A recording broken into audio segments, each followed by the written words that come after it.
We live in a wonderful world. A world crowded with beauty. A world of grandeur, mystery.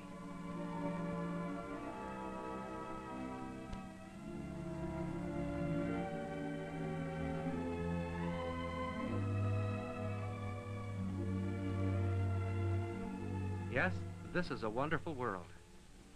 But perhaps the greatest wonder of all is man himself. His body is a marvel of mechanical efficiency and adaptability.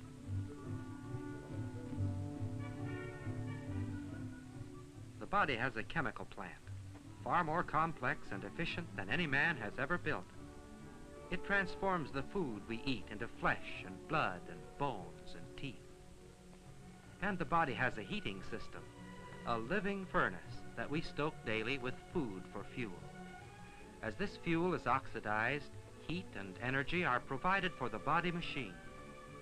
In winter, we're kept warm by this remarkable system, and in the summer, we're kept cool by the body's own cooling system, which is so efficient it can prevent our body temperature from rising for a limited time, even in heat that will fry a steak. An automatic thermostat controls both our heating and our cooling systems, keeping our temperature at a normal 98.6 degrees, except when a higher temperature is needed to combat disease. More than the greatest ever constructed by man. The body's telephone system transmits millions of messages every day with never a busy signal or wrong number. Man-made machines require lubrication from an outside source, but the body manufactures its own lubricant in just the right grade and the right amount for every part.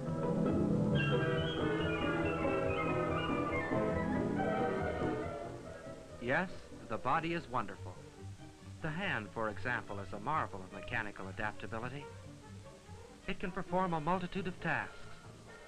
Oh, man has been able to make a mechanical hand that will feed a printing press, but that hand can't thread a needle, or perform an operation, or paint a picture. The human hand can perform all these activities and thousands more. There's no doubt but what man needed a hand just like this. But was the need alone enough to bring it into existence? Still more wonderful is the human eye. The camera, man's nearest mechanical approach to the eye, resembles it in many ways. For any camera, whether it's a tiny model small enough to fit into your vest pocket, or a giant aerial camera, has a lens, similar in design and function to the lens of the human eye. Sometimes the eye lens becomes damaged or clouded and requires surgery. And here, in an actual operation, the eye lens is removed, and we see what a perfect little optical instrument it is.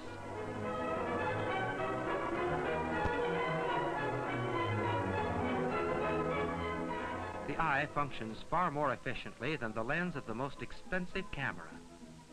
When a lens is focused on an object at a given distance and that distance is changed, the object becomes blurred, and the lens must be refocused to the new distance. In the camera, this focusing must be done by hand, but in the eye, it's automatic. Strong muscles change the focus thousands of times each day without a thought on our part.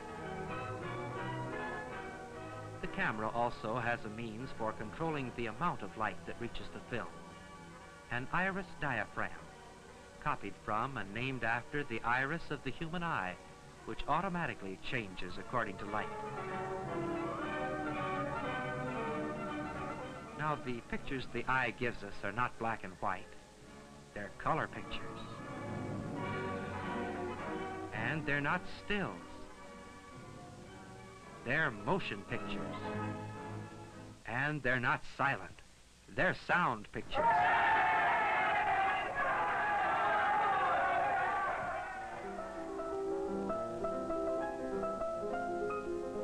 Do you know that the music you're hearing is being played all over again on a perfect little musical instrument inside your ear?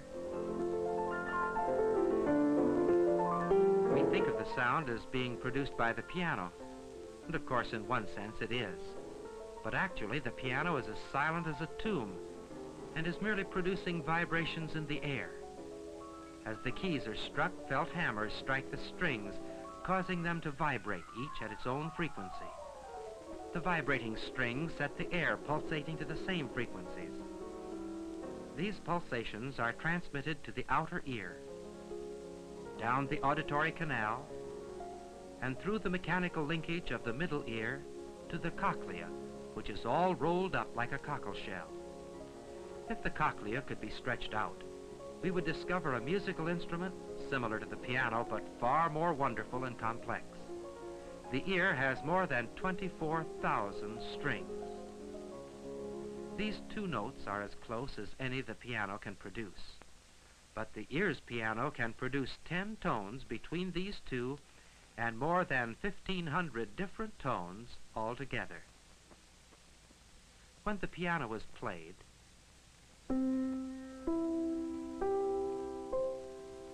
the ear's remarkable little keyboard plays the same tones and sends corresponding signals along individual lines to the brain. Of course, the outer ear operates in air, but the cochlea is filled with a liquid. The transmission of sound from air to a liquid is one of the most difficult problems, but in the ear, this problem is beautifully solved by the mechanical preciseness of the middle ear, with its 2 diaphragms of just the right size, and 3 connecting bones with the exact leverage required. The eardrum is like a piston. It has an area of 90 square millimeters. The smaller diaphragm an area of 3.2 square millimeters. Diaphragms must be joined by a mechanical leverage of 2 to 1. In the ear, these tiny bones, the ossicles, are exactly right for the job. They are a fixed size that must not change from the cradle to the grave. The little fellow has a lot of growing to do before he's as big as Dad. All the bones in his body must grow and develop. All, that is, but the ossicles of his ears.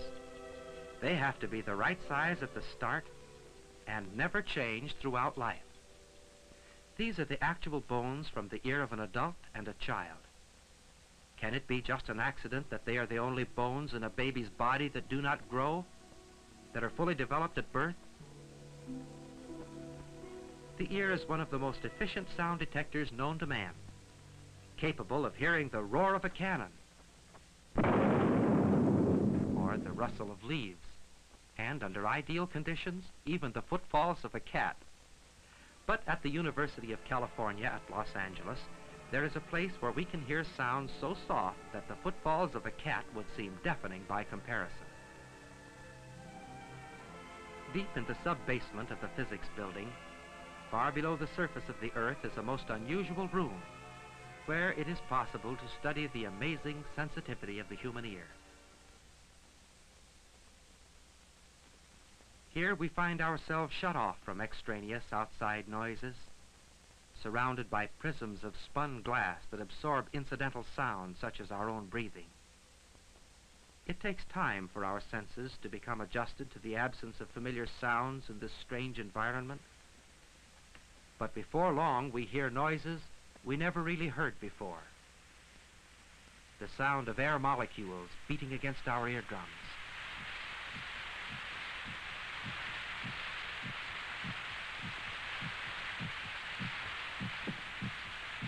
The sound of our heart pounding against our ribs.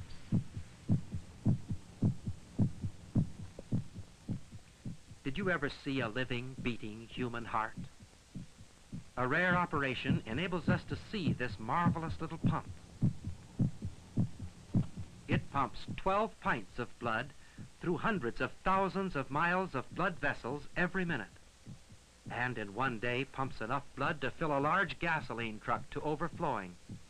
During a lifespan, it would fill a string of tank cars 50 miles long and beat 2,500 million times without a single shutdown for repairs.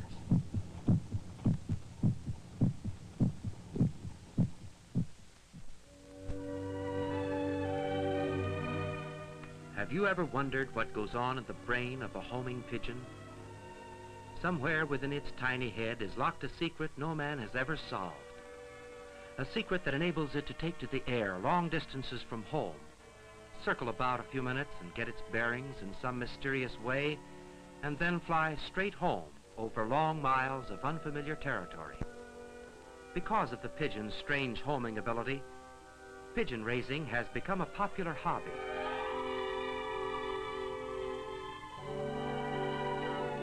This hand-fed youngster doesn't look much like the expert flyer he will someday be. And yet, even at this early age, he's banded with a number that will identify him through racing days. As soon as the young are able to fly, they are released from the home loft on daily training flight.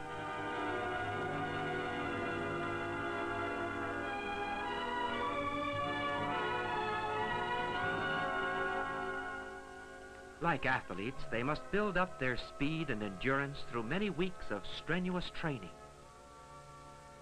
The training flights are short at first, with the birds circling about overhead only a few minutes and then returning to the landing porch.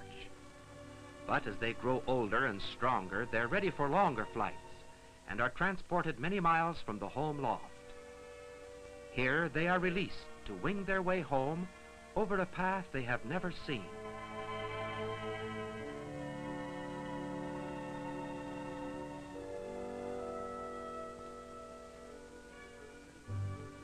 Then, at last, the 500-mile race. The birds are watered just before dawn to sustain them on their long journey home.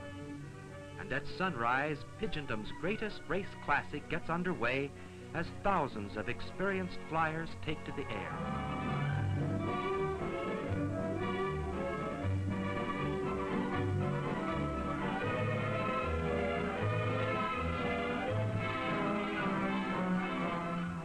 No one ever taught these birds the way home.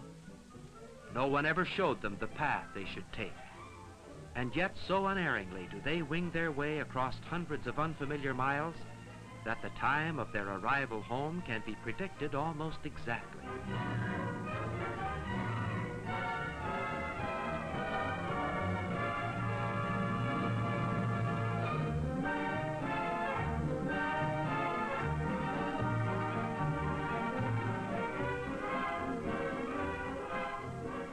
But pigeons are small-time operators compared with the Pacific golden plover, a bird rarely seen outside of our field museums. This feathered globetrotter flies so far it needs 2 suits of clothes, one for Arctic weather and the other for tropical wear.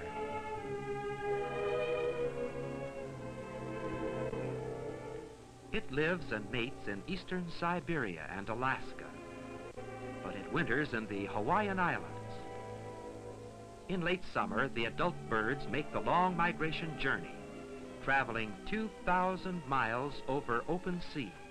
Without stopping for food or rest, they fly unerringly to these pinpoint islands in the vast Pacific. Junior's left at home because he's too young to make the trip. But many weeks later, as soon as he's able to fly, he too feels the urge to migrate, and he sets out for a goal he has never seen. To reach it, he must fly 2,000 miles over an unmarked... They've never made the trip before either. But what prompts the golden plover to set out for a place he has never seen? Just think what would happen if navigation were off and he missed those tiny islands. The migration flight of the American plover is even more amazing. It travels from northern Canada to Labrador and then across 2,000 miles of pathless seas without a stop and on down to Argentina.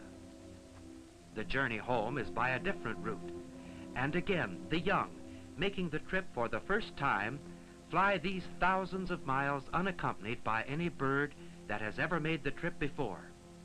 But the greatest migrant of all is the Arctic tern. Starting from within 8 degrees of the North Pole, it spans more than 11,000 miles in a record-breaking flight to the South Pole.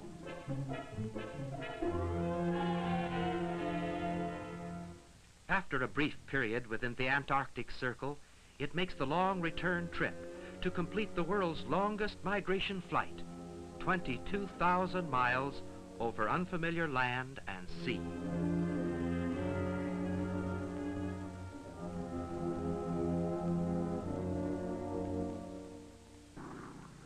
To keep a modern plane on its course requires an array of complicated instruments, charts, plotters, and celestial navigation equipment.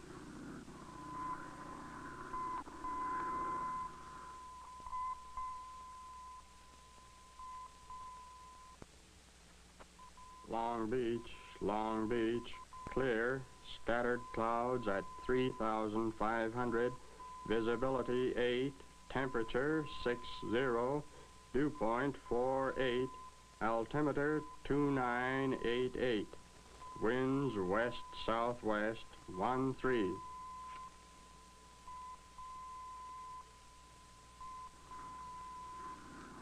Clover Tower, this is NC 275. Landing instructions, please. Over. NC 275, this is Clover Tower, runway 30, cleared to land. Clover Tower, NC 275, turning final.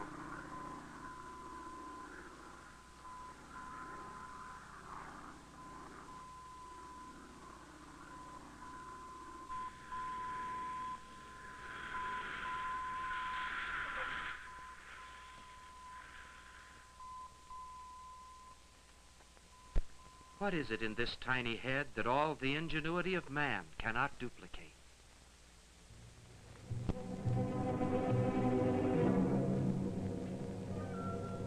Say, what's this? Something out of a nightmare? Could be if you dream of bats. The bat is a mysterious creature, the only mammal that flies. Like other mammals, it bears its young alive and suckles them at its breast. This is typical bat country. Only a bat could feel at home here, but rents are reasonable and bat apartments easy to find. That is, for bats they are. But scientists spend long hours searching for the bat hideouts. And the main object of their interest, the bat's remarkable abilities in flight.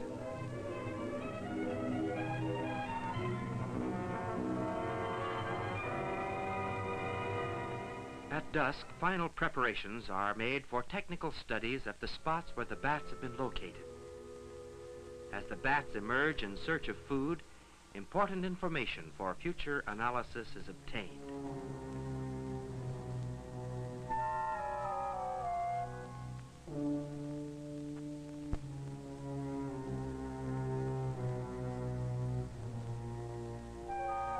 And then our official bat catcher swings into action, in order that some of the bats may be taken to the laboratory for closer study.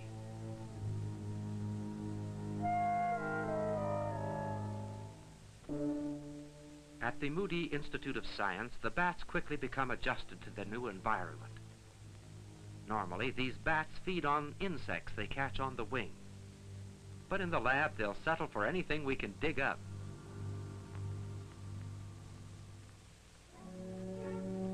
Mickey was an orphan when we found him, but he quickly became the lab pet. Somehow he had his own ideas about food. Even a doll's nursing bottle wasn't much of an attraction at first. But it wasn't long before Mickey felt right at home with his bottle. And in a few short days, the two were inseparable. But life isn't all worms and nursing bottles in a science lab. There's work to be done, even for bats. These bats never served in the Army, but they know what an obstacle course is. The bat's wing spread far exceeds the space between the crossbars. Only clever maneuvering will permit him to fly between them. As the bat is released, we cross our fingers and hope he'll do what the book says.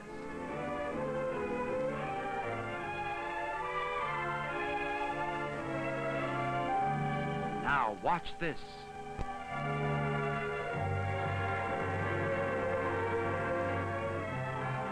Bats are not blind. They have eyes and they can see. But the key to the bat's success in avoiding obstacles is not his ability to see. To prove it, we'll blindfold him and put him through another test.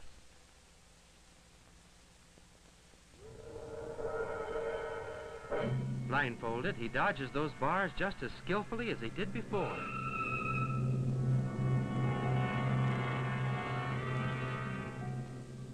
But how does he do it?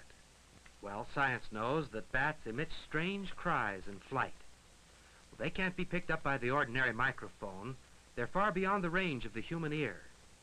But a very special high-frequency amplifier tuned to 32,000 cycles for this particular bat translates these inaudible sounds into sounds we can hear.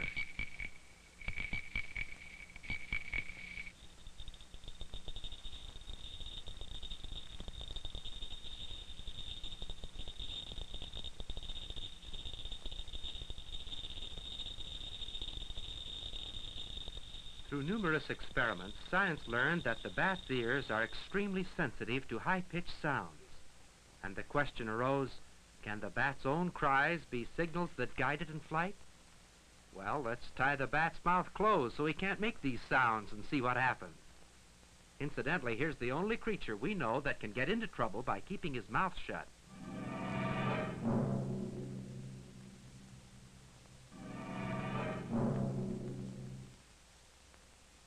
Science has proved conclusively that bats are guided in flight by echoes of their signal cries.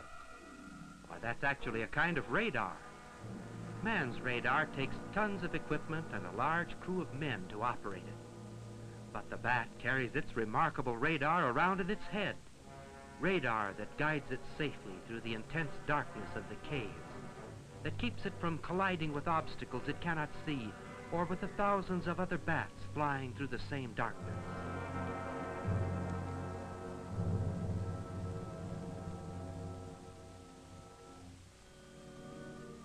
How did the bat learn to use radar so many ages before it was even a dream in the mind of man? Where did the bat get such marvelous equipment? Obviously, this is all a part of an intelligent plan, but whose intelligence? The bat's?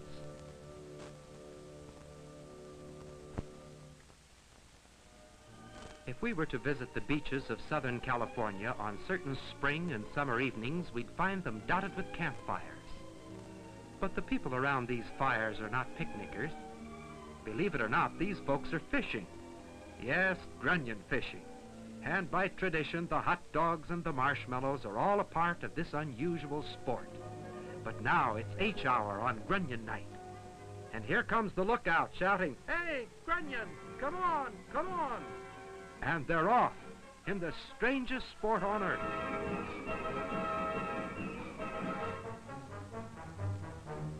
But wait a minute. Where's the fishing tackle? You can't fish without poles or nets, or can you? It looks like all you need for this kind of fishing is a reckless enthusiasm and a good boarding house grab. Oh yes, and a bucket. You'd really have some fun trying to carry an armload of these fellas. Yes, and dry clothes to go home in are a must for grunion fishermen. Because in the excitement, something like this always seems to happen. Fish out of water. Yes, and these fish haven't been washed up on the beach by accident.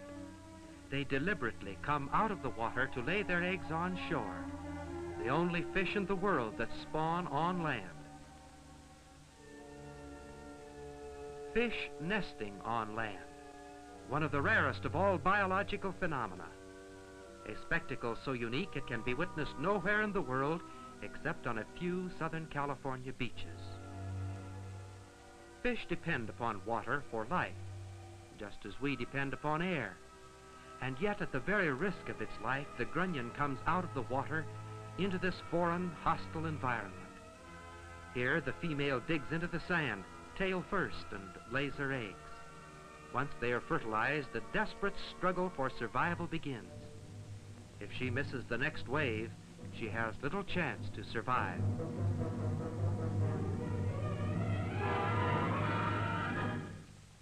The eggs are always laid when the water is far up on the beach. Then, night after night, the waters recede until they reach the lowest tide. By then, the eggs may be hundreds of feet from the water's edge, far from the element in which the fish must eventually live. Here the eggs develop, lying buried in the warm, moist sand. On the beaches of Southern California in the early spring or summer, it's possible to find these eggs by digging almost anywhere along the high tide line. Careful searching uncovers tiny pockets of these brightly colored eggs. In the photomicrographic laboratory of the Moody Institute of Science, the embryonic development, which normally takes place under the sand, is studied with the microscope. These eggs were fertilized only seconds ago, and now one is being prepared for observation. Within this tiny egg, a miracle is about to take place. With the aid of the lapse time photomicrographic equipment, which compresses days into seconds on the screen, we will be able to witness this amazing spectacle, the magical unfolding of life through cell division.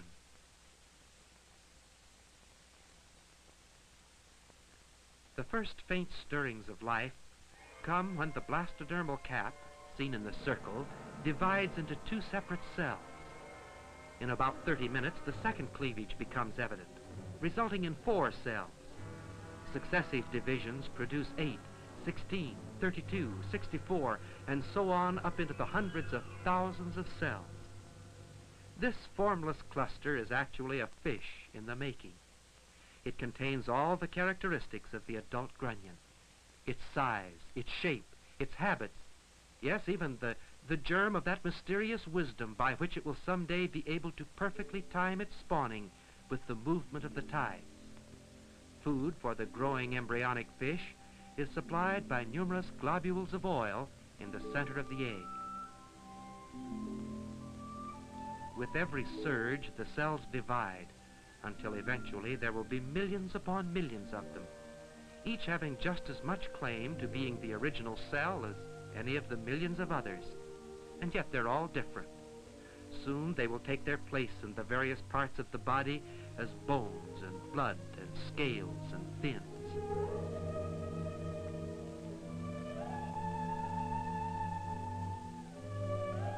Out of this indistinguishable mass of cells in some mysterious, unknown way, the form of a fish is building up around an invisible, intangible framework.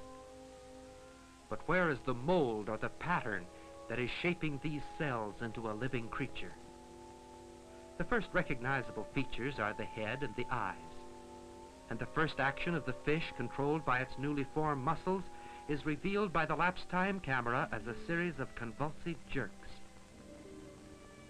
The head and the eyes are more plainly visible now, and on the opposite side of the egg, the tail is beginning to form.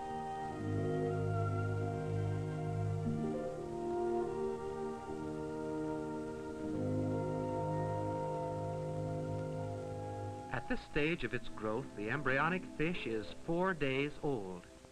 The head and the eyes are well formed now, and the simple heart already at work can be seen.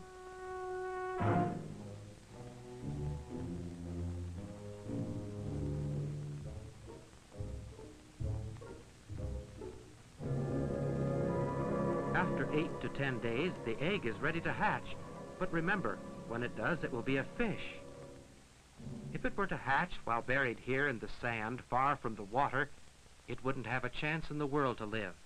But the grunion egg never hatches until the water reaches it, and then it hatches instantly. Now, you can keep these eggs buried in the sand for weeks or months, and they won't hatch. But now let's pour some salt water on them and see what happens.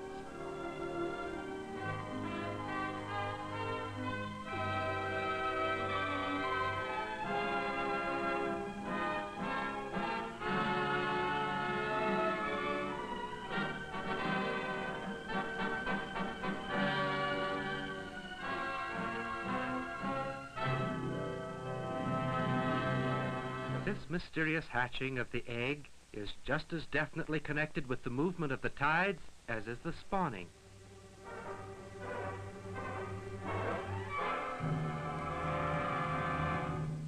There are two main tides which have their peak at the full and the dark of the moon. This complex pattern represents the rise and fall of the daily tides over a period of a month. Suppose the eggs were laid any night before the peak tide. A higher tide the following night would wash them out of the sheltering sand and expose them to their enemies.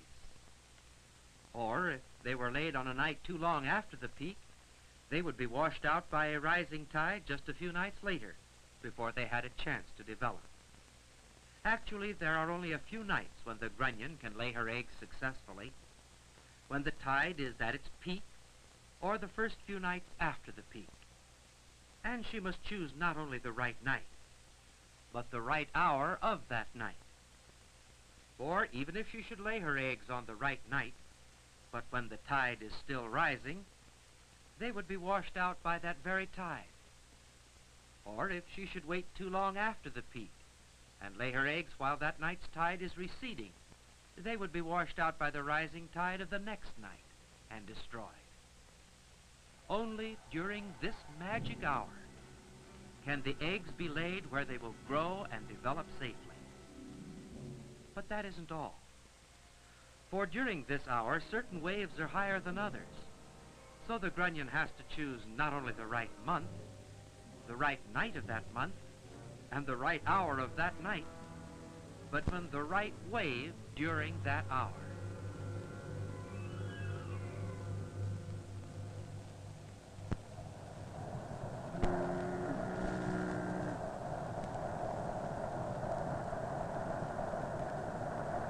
Terrible and treacherous are the tides. The story of their treachery is told in warning markers along many a fog-bound rocky coast. No sea captain can guide his vessel safely without a knowledge of the tide. But the grunion possesses a far better knowledge of the tides than the most experienced mariner, and is able to turn these tides, so destructive to man, to its own advantage, and by them preserve its very life and the life of its young.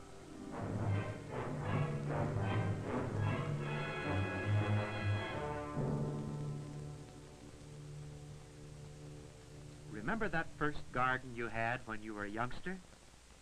You planted the seeds and covered them so carefully. You rather expected the plants to pop out of the ground like this, but somehow it didn't work out quite that way. And as you waited, you got to wondering, well, maybe I planted those seeds upside down.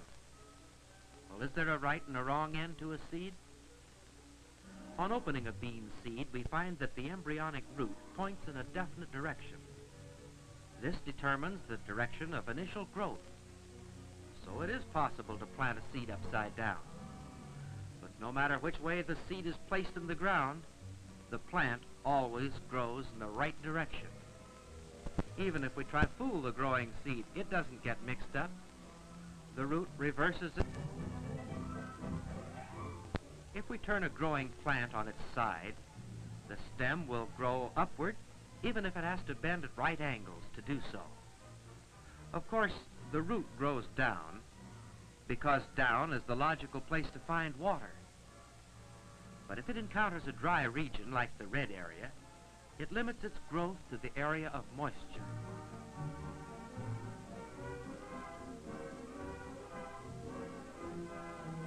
Now, the shoot grows up because up is the logical place to find the light it must have. But if light can't be found by growing upward, the shoot will grow in any direction to reach it, even if it has to detour through a small hole to get there. Plant two seeds at the same time. Grow one in the light, the other in the dark. The one in the light soon has well-developed leaves, but the one in the dark has wasted no energy in developing leaves, which would be useless in the dark. It has expended all of its energy in a frantic effort to reach the light.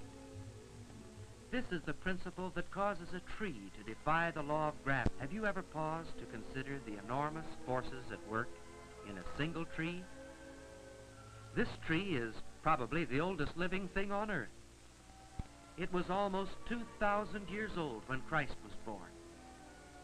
For 3,800 years, This tree has been lifting at least 10 tons of water each day to its top, a total of more than 10 trillion foot-pounds of work. It is evident that there is an infinite power behind the mystery of life. But is this a blind, unintelligent, impersonal force? Well, you've been thinking, haven't you? That's all right. Don't feel embarrassed. It's a good thing. It's good to think once in a while about things like where you came from and why you're here, maybe about where you're going. Now about that matter of origin. No doubt you formed some opinion as to where you came from. Well, let's look at it this way. Suppose that you've never seen and you've never heard of a watch. And then one day you find one. You're intrigued by its appearance and by that strange sound it makes. If you're anything like the rest of us, it isn't long before you have the back off trying to find out what makes it tick. Now you're still more intrigued with the intricate wonders of that mechanism. If you're observant, it isn't long before you notice that there's a definite relationship between the movement of those hands and the passage of time. You discover that you have a useful article. But now you've got to explain the origin of the watch.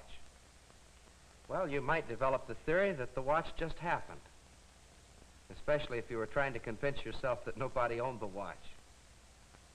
You could argue that the atoms and the molecules of the various parts just got together by accident. But the simplest kind of reasoning should tell you that somebody made those parts. Somebody put them together for a purpose. Well, how about that eye with its automatic focus and light control? Or that tiny musical instrument inside the human ear? Or that heart with its endless capacity for work? Or the bat with its radar magic? Or the directional wizardry of birds in flight? Or the grunion egg with its tiny cells building life about a ghost-like frame? Or the seeking wonder of growing things? Is all this the product of blind chance? You know, when you come right down to it, there are only two views we can take. Either this all happened by accident, or it's the result of design and plan. You might just shrug your shoulders and say, well, it's just a matter of personal opinion, and let it go at that. You might, that is, but for the fact that this is an issue which vitally affects your whole life. It's going to determine how you think and how you live.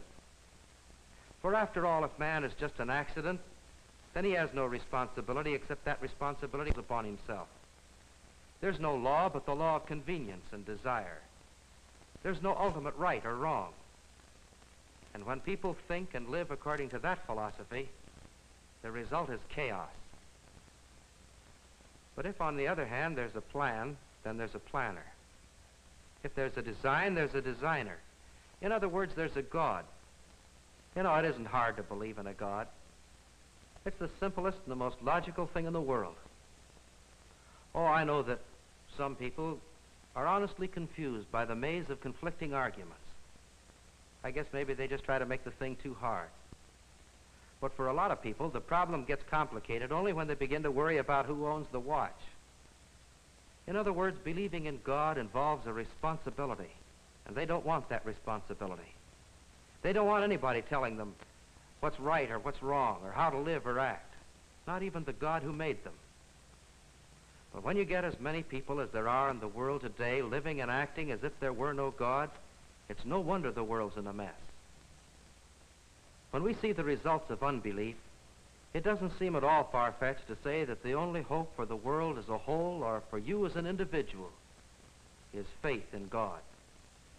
Not just belief in a supreme being or a great force, but belief in a personal God who loved you enough to provide a salvation for you. For God so loved the world that he gave his only begotten Son, that whosoever believeth in him should not perish, but have everlasting life.